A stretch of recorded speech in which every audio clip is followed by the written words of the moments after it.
Assalamualaikum warahmatullahi wabarakatuh. Alhamdulillah bertemu kembali dengan Ibu Ayu Chandra di pembelajaran tematik. Jangan lupa baca doa dan siapkan alat belajarnya. Hari ini kita akan belajar tentang bahasa Indonesia, seni budaya, dan matematika. Disimak baik-baik ya. Semoga belajar kali ini diberikan kemudahan oleh Allah Subhanahu wa Ta'ala. Baik, kita yang pertama akan belajar bahasa Indonesia. Ananda, Sri, dan Solihah, sebelumnya kita sudah pernah membahas tentang makanan sehat dan tidak sehat.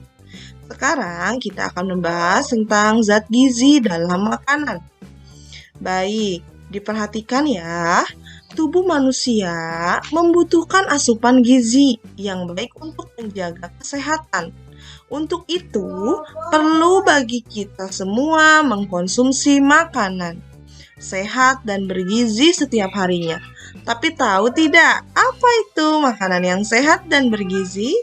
Makanan sehat dan bergizi adalah makanan yang kaya akan gizi seimbang. Nah, seperti apa sih gizi seimbang? Gizi seimbang ini ditentukan berdasarkan kebutuhan tubuh. Untuk mendapatkan makanan yang seimbang, kita perlu mengkonsumsi makanan dengan apa yang kemarin sudah pernah Ibu bahas di pembelajaran subtema 1, 4 sehat, 5 sempurna. Adanya karbohidrat, adanya lemak, protein, mineral, dan vitamin. Nah, ini tuh harus seimbang. Nah, ini ya, lihat ada karbohidrat, ada lemak, ada protein, ada vitamin dan mineral. Begitu ya. Ananda, Sri, dan Solihah, kita di sini akan membahas macam-macam zat gizi. Macam-macam zat gizi. Ananda, Sri, dan Solihah, bisa dilihat apa menunya? 4 sehat, 5 sempurna. Di sini ada berikut makanan yang menyehatkan dan bergizi. Kita sudah pernah bahas ini di pembelajaran sebelumnya. Ada makanan pokok, lauk pauk, sayur mayur, buah-buahan, misalnya jeruk, apel. Kita akan membahas tentang macam-macam zat gizi. Ada menu 4 sehat 5 sempurna yang sudah Ibu jelaskan di subtema ke-1. Ananda, Sri, dan Solihah, ini adalah makanan-makanan yang mengandung karbohidrat. Ada apa aja nih makanan pokok? Ada nasi, ada kentang, ada roti, ada gandum, ada biskuit. Ini adalah karbohidrat. Yang kedua, susu.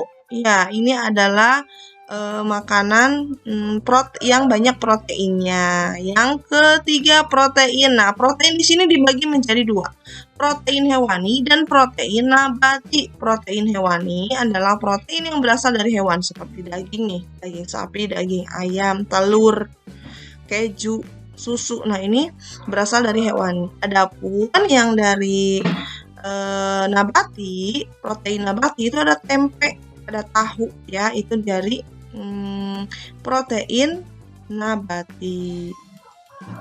Selanjutnya ada vitamin. Nah, vitamin itu terdapat di sayuran dan buah-buahan. Bisa kalian lihat di sini, vitamin banyak terdapat pada sayur-sayuran dan buah-buahan. Nah, mineral banyak terdapat pada ikan, sayur, dan susu. Begitu ya, Ananda, Sri, dan Solihah. Selanjutnya Ibu akan menjelaskan tentang apa saja pengertian-pengertian zat gizi. Yang pertama, protein. Protein merupakan bahan dasar pembentuk jaringan dan sel-sel tubuh manusia.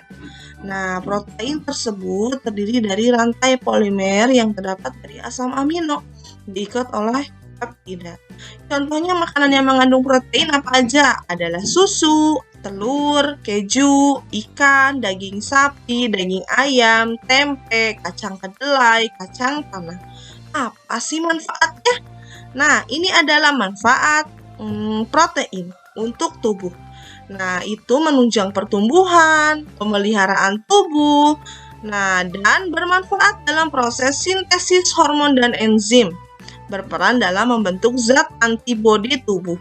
digunakan untuk memproteksi diri dari organisme atau bahan asing lain yang masuk ke tubuh. Jadi untuk menjaga tubuh karena meningkatkan pembentukan zat antibodi. Selanjutnya ada karbohidrat. Karbohidrat adalah sumber energi utama bagi tubuh. Itulah sebabnya dalam komposisi makanan sehari-hari, karbohidrat umumnya dijadikan sebagai makanan pokok. Apa sih fungsinya? Yang pertama, sumber energi bagi manusia. Kedua, dapat menghemat protein dalam tubuh. Yang ketiga, memperlancar pencernaan terutama ketika mengkonsumsi karbohidrat kompleks dan jenis serat. Selanjutnya lemak. Nah, lemak adalah molekul yang tersusun dari unsur-unsur karbon, hidrogen, dan oksigen dalam tubuh. Berfungsi sebagai energi terbesar, bahkan lebih besar, 2,5 kali lebih besar dibanding karbohidrat dan protein. Jadi, lemak juga sangat dibutuhkan untuk tubuh ya.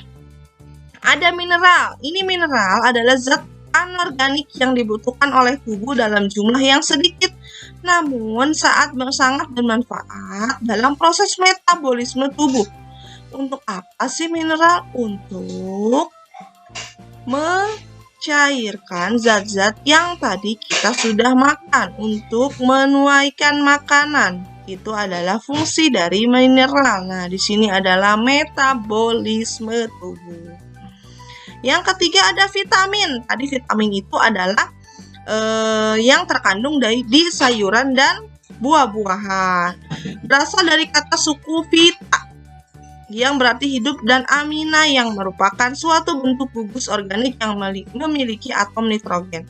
Vitamin adalah senyawa organik berbobot molekul kecil yang dibutuhkan oleh organisme sebagai nutrisi yang penting dalam tubuh. Jadi vitamin adalah nutrisi yang penting dalam tubuh.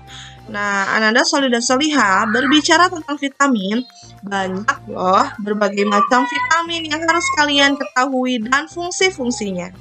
Perhatikan tabel yang sudah Ibu sediakan. Nah, di sini ada macam-macam vitamin. Yang ke-1 vitamin A, pembentukan pigmen, penglihatan, memelihara jaringan epitel. Rabun. Nah, akibat jika kekurangannya apa nih? Rabun senja dan kulit kasar. Ada nomor 2, vitamin B1, pembentukan enzim, beri. Nah, kalau nggak makan vitamin B1, itu mengakibatkan apa? Beri-beri gangguan saraf.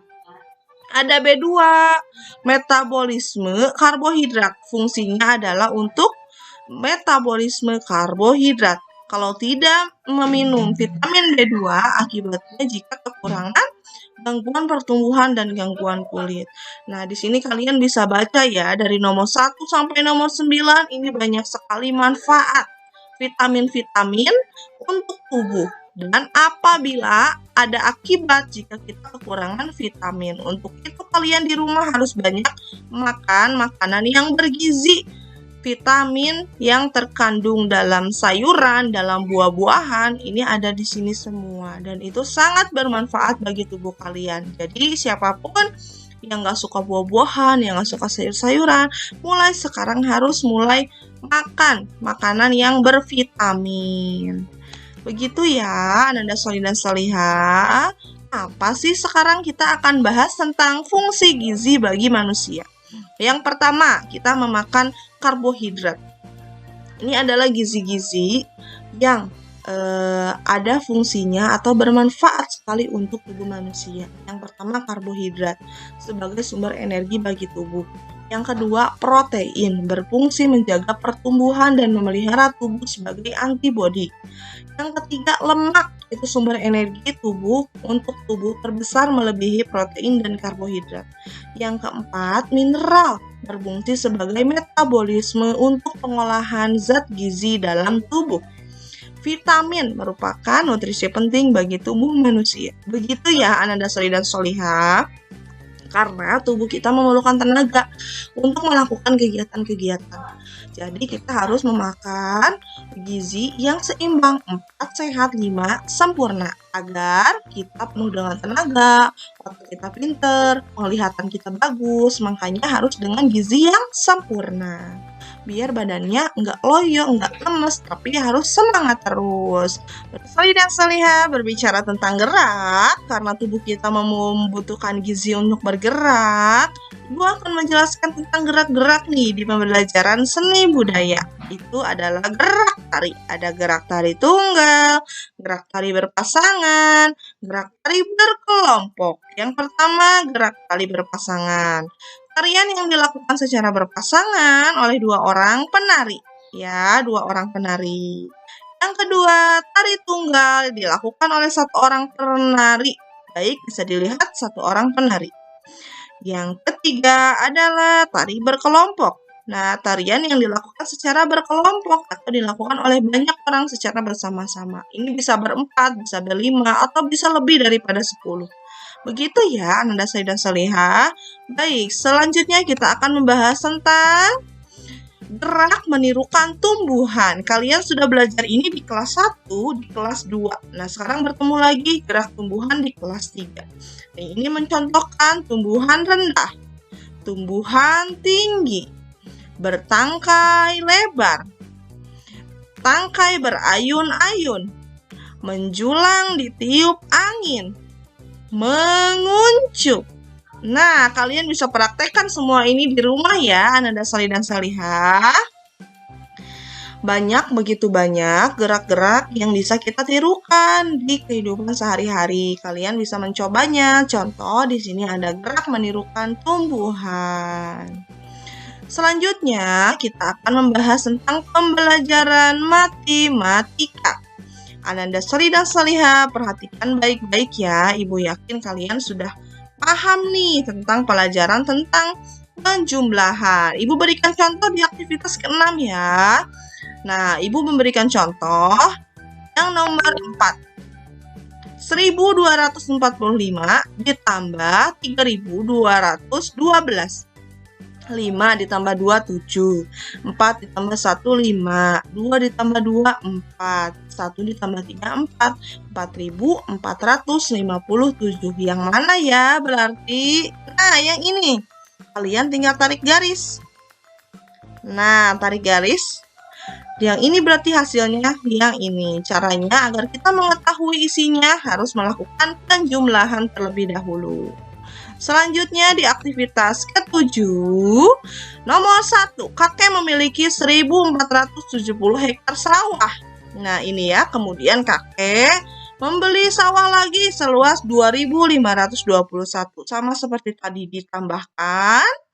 Setelah ketemu hasilnya, kita pindahkan. Jadi semua sawah kakek berjumlah 3.992 hektar. Ingat ya, mengisi soal-soal ini harus menggunakan cara. Nih, bisa cukup di pinggirnya menggunakan cara penjumlahan seperti ini. Paham tuh? Insya Allah paham. Anak guru, anak-anak hebat. Anak-anak yang saleh, saleha. Baik, Ananda Soli dan Soliha. Alhamdulillah, pembelajaran kita hari ini sudah selesai. Silahkan mengisi tugas yang sudah Ibu berikan. Semoga diberi kemudahan, tetap semangat, tetap sehat. Mohon maaf apabila penjelasan dari Ibu ada kesalahan.